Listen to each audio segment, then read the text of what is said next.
of the climate change in an effective manner. So with that, I thank everyone for giving me this opportunity and for patiently listening through this long presentation. In fact, thank you so much. If there is any questions, I'll be able to take it before I leave. Thank you.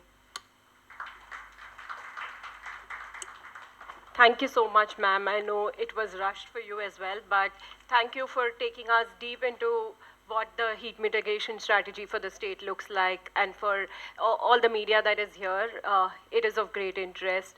I know you have to leave, but may I request Aarti to present a token of appreciation before you step away from.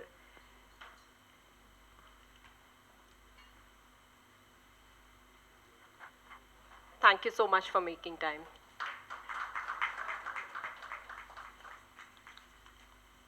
Thank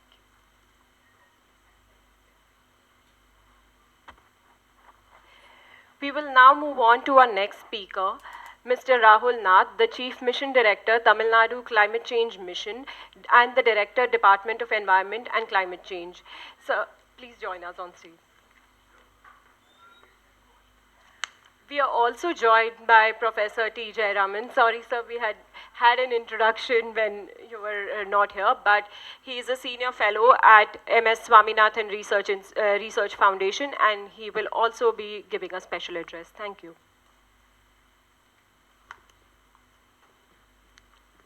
Thank you. Anevarkum vanakkam. Good morning to ladies and gentlemen.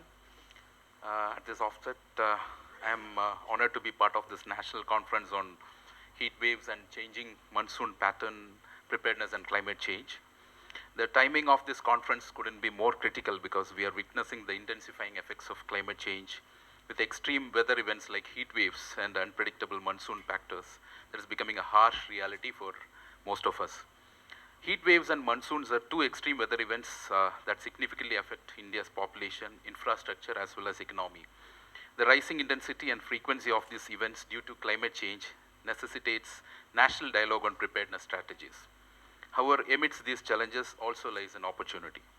This conference aims to bring together the stakeholders to discuss best practices, share knowledge, and develop actionable plans for managing heat waves and monsoons effectively. Tamil Nadu, the southernmost state in India, has a tropical climate. Despite being flanked by the sea and the Western Ghats, most of the state is extremely vulnerable to the heat stress. It regularly faces soaring temperatures of more than 40 degrees Celsius for a significant part of the year. Studies indicate that the temperatures and heat stress are likely to increase drastically in the coming years. Between 2011 and 2021, Tamil Nadu has on average witnessed more than 8 heat wave days a year, as reported by the Ministry of Earth Sciences, Government of India. The state faces an increased number of heat stress days, notably from March to August, with a rising trend in heat waves observed from 1961 to 2021, as per the Ministry of Earth Sciences.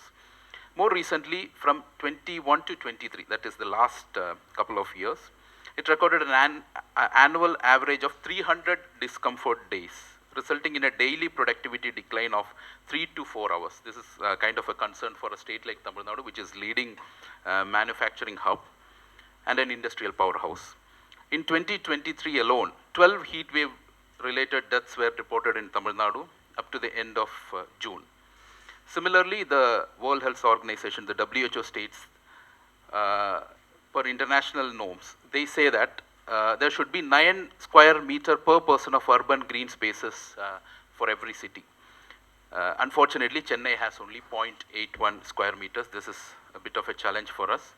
Also, the IFSR 2021 report states that the Chennai's forest tree cover is at 5.3% compared to Hyderabad, which is at 72.9%, Mumbai at 25.51%, and Delhi at 12.61%. Again, as per the Ministry of Housing and Urban Affairs, 48.4% of Tamil Nadu's urban population currently resides in urban areas, which is projected to increase to 67% by 2030, thereby Tamil Nadu becoming the largest urban conglomerate, the largest urban population in the entire country. In order to address these challenges, the government of Tamil Nadu, under the Green Tamil Nadu mission, has planted close to 7 crore saplings and all of them are geotagged because we just don't want to plant it. We want to ensure that these saplings also survive. And specifically in Chennai, we have planted close to 75 lakh saplings. That's a good news. And all of them are geotagged. This is one strategy. As ma'am was speaking about the urban greening policy, which is going to be released soon. This will be one of our major achievements. Another strategy is school roof policy, which I think ma'am has also spoken, and Sudha Raman has also pointed out. It is also one of the effective strategies, and we have done the pilot, and we are going to propagate in a big way, not only in the urban housing, but also the rural housing program like the KVVT, which is coming up. Another initiative to tackle this heat waves is by establishing blue-green centers, especially on an urban diaspora. This includes vertical green gardens, water bodies restoration, and creating environmental consciousness. The Tamil Nadu State Action Plan on Climate Change 2.0, which Sudha was mentioning, also focuses on creating more blue-green centers. But perhaps most importantly, we must prioritize justice and equity in our response to climate crisis, because those who are least responsible for the climate change are often the ones who bear its heaviest burdens. For example, the indigenous people, the marginalized communities, and future generations who are disproportionately affected by the impacts of heat waves and changing monsoon patterns, yet they have the least resources to cope and adapt. As we chart a course forward, we must ensure that our actions are guided by the principles of environmental justice, human rights, and intergenerational equity. In closing, let us remember that we stand at a critical juncture in human history. The choices we make today will reverberate for generations to come. But with courage, determination, and solidarity, we can rise to the challenge of climate change and build a more sustainable and equitable future for all. Thank you all. Nandri Vanakkam.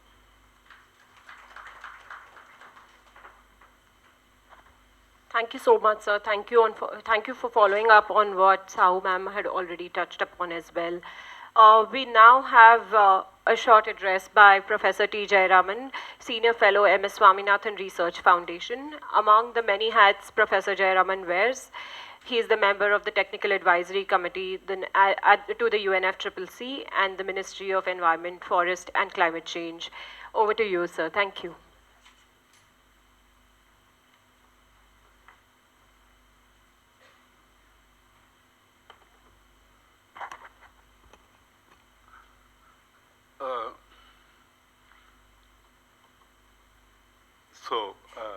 I will take about 10 minutes. Yeah. So I think we are already running behind time, and I don't want to stand between you and the more technical presentations that will certainly follow what we are discussing in the inaugural session. I am very happy to be present on this occasion, and thank you, Aarti, and others for the invitation.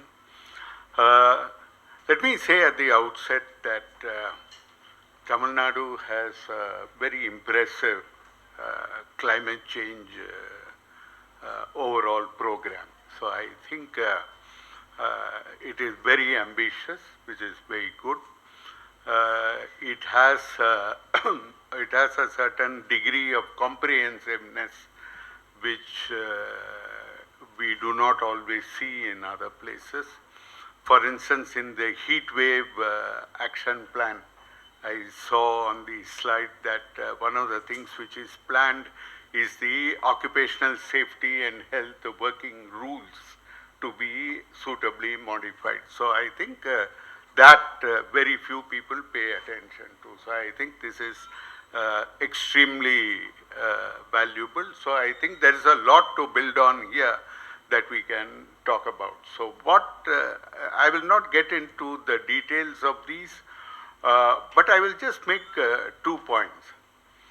One is, I think regrettably in the field of climate, there is ambition is very often expressed in terms of what you would like to do, what you plan to do, etc.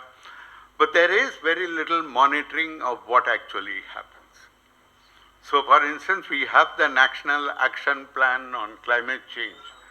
But apart from the mitigation aspects, which are associated with the greenhouse gas inventory, and these are reportable to the United Nations, UNFCCC, etc., very little else is actually systematically monitored.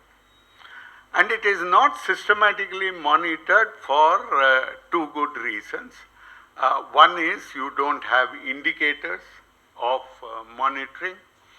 And second thing is it requires intensive and continuous data collection to be able to monitor in a reliable fashion. So I think these are the two dimensions to monitoring. So we have a very patchy monitoring, and this is, I think, issue which is coming up both internationally and nationally.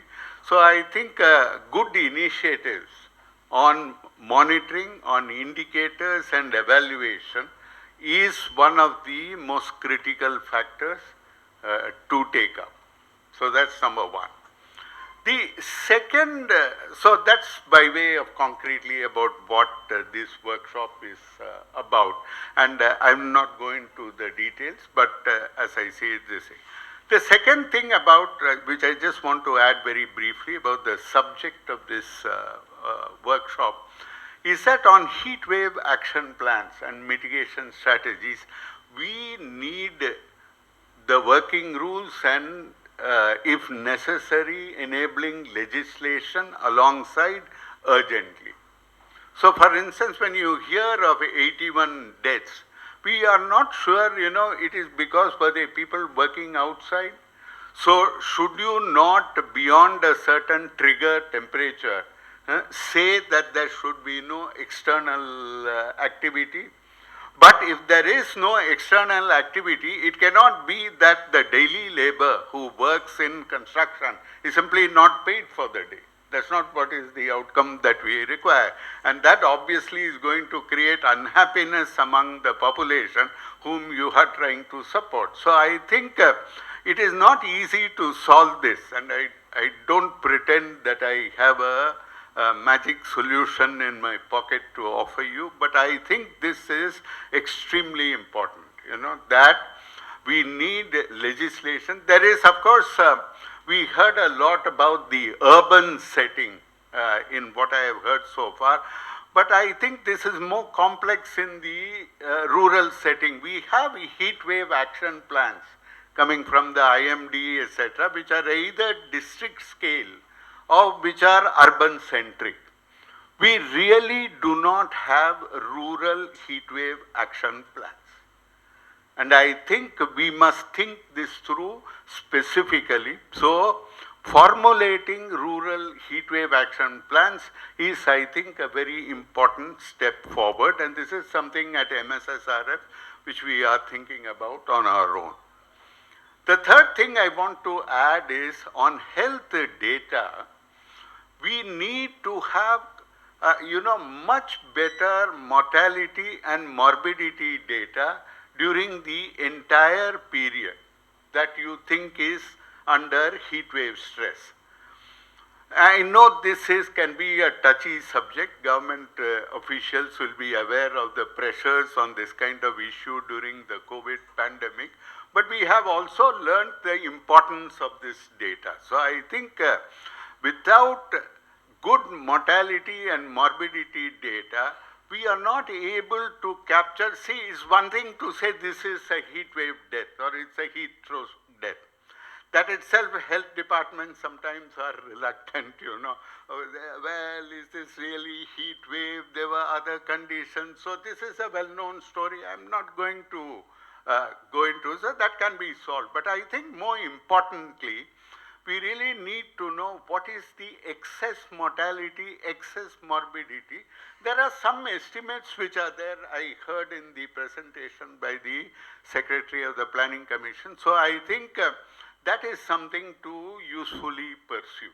So I think followed by good statistical analysis. And I think very often what happens is, in our enthusiasm on climate change, there is far too much anecdotal information or some general statistical analysis, but really good high quality statistical analysis, data unit if you wish, in whatever climate department or whatever setup you want, in whatever way, which does high quality data analysis should be possible. We have experts here.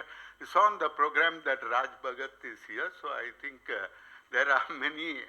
So as a person I follow regularly on social media, like a few thousand of us. So I think a lot of expertise is available, and I think good high quality data analysis is something we need to pursue.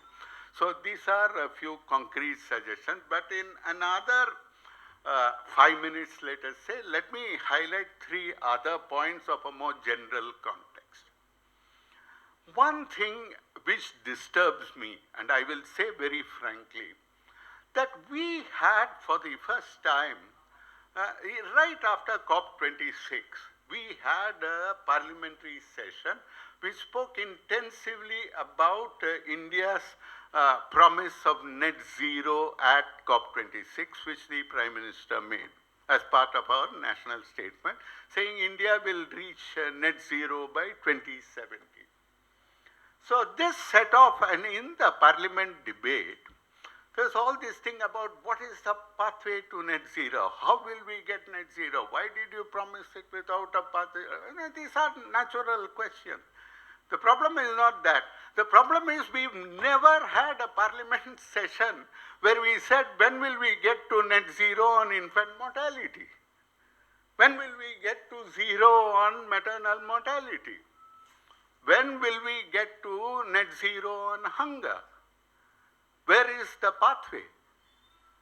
So this is the first thing I would emphasize. And as someone who's been involved with the IPCC process and the UNFCCC process, we simply do not pay enough attention to this. Development is the first criteria or first line of defense for adaptation and mitigation, both. So that's number one. So do not give up the focus on development. And I want to emphasize, this is not simply a question of money, you see. So it is not, shall we say, cool, it is not chill to worry about why, if you take old Mahabalipuram road, where I also happen to live, there is no sewage lines and there are no drinking water lines for an extended part of that region. I'm not saying a particular government or a particular administration is to be blamed, but this is a fact of all our cities.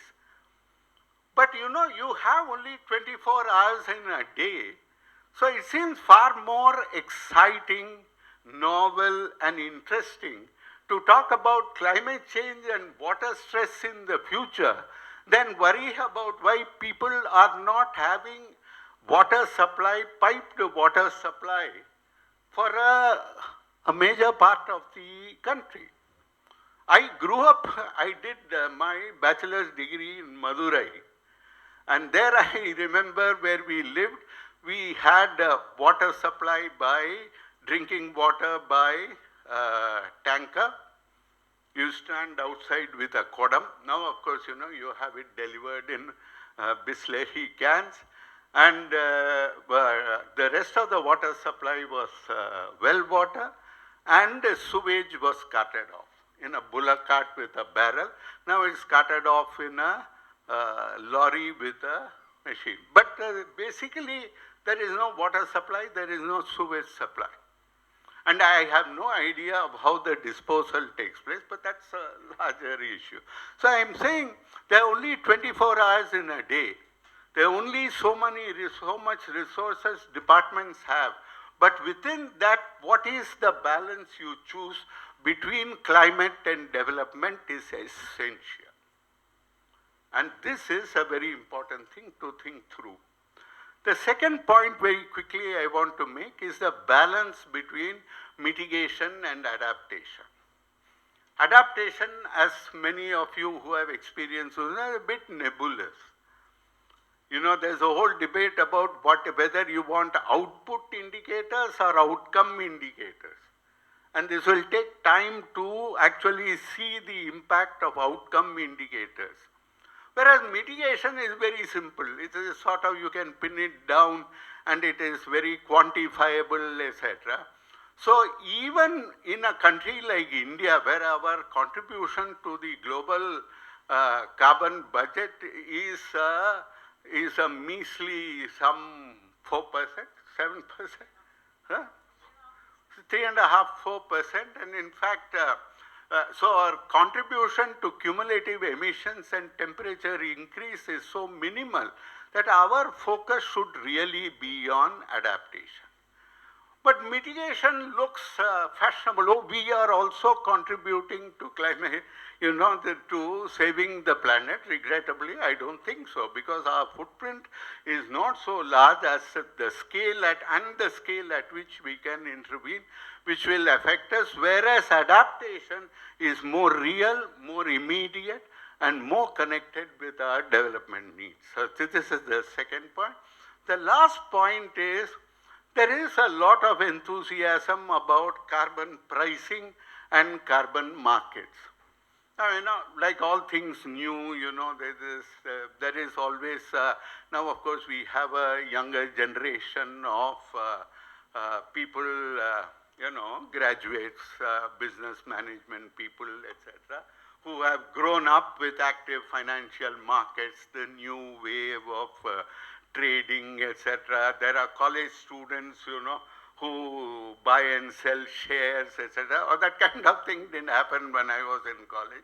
These things happen now, so there's a lot of interest in carbon trading. But mind you, no developed country has really gotten into carbon trading in the natural resources sector. It is unknown territory. And the fear really of governments, even in developed countries, and the experts across the world, is that market-based solutions of this kind don't work when you have to protect vulnerable communities. So I think, I won't go into this in detail, but I leave this thought with you. The balance of market and non-market approaches is critical for our future vision of what we do about climate change, our vision of climate